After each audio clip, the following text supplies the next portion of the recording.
देखो ना पूरा सरसों चला के सरवा दुआरे पाके लात झटके ले बा देवा ना हो के पकड़ो तो कर मुंह मुछ देई।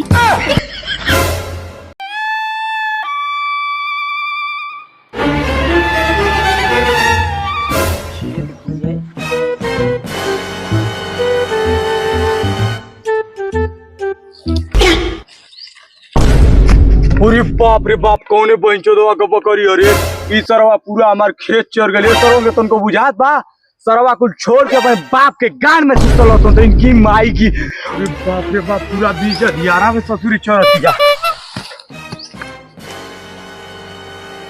का हो भोसड़ो तू हमारे खेत में चतारू और वो बीच दियारा में चलो घरे तो के पोछ उठा के तो के बाहर आनी की ना चलो सार लो बकरी खसी की लो चलो तो उन लोग के जमीन पर पैरे ना पड़त आ देखो तो के सारा आवत तो बकरी ले जाए चलो भोसड़ो चलो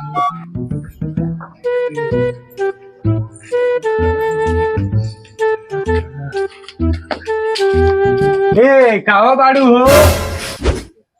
आई घरे में बानी घर जा रहा तानी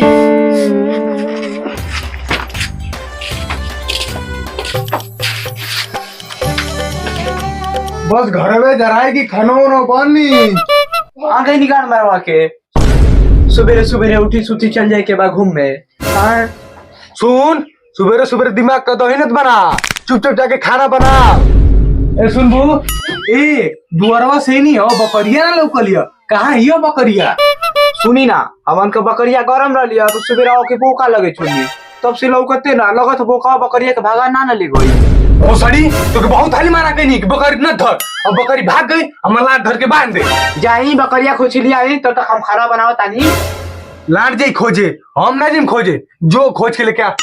ना जी खोजे ना हम बना के धो जाता है पिंड को चूजी खाइए हम जाता नहीं खोजे ए रुक रुक रुक रुक रुक तू जो खाना बनाओ हम जाते बकरी खोज के लेके आवत चले से कहनो बैठ गए कहीं से आराम कर लो तना करे थे हम जिंदगी नरक हो गई बकरी कहाँ गई ये सारी भोसड़ी एकदम परेशान करके धा दे लिया। हेलो जीजाजी खुश रहा काय खाती फोन कैलू हो अरे जीजाजी कहाँ बानी अरे ये तो हर जीजा घूम घूम के गान मरवावत हम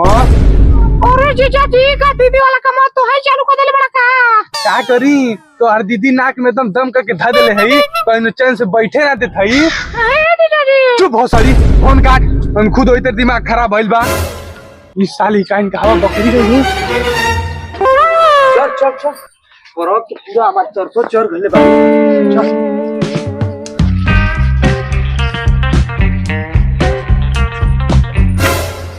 का हो बकरिया किन के लेके आवत बड़ा का रुका पानी लेके आई चुप बसड़ी बकरी खरीद के लिया होता है कि खेत में पड़ल लिया पूरा सरसों चर गल तो के लाल पता बा तू तो बस खाए के गाछिया के सुते के गाछिया तो सुतल जाला कि आराम से सुतल जाला चुप गड़मरौनी जो पहले पानी लेके अब बड़ी देर से पियास लगल बा जो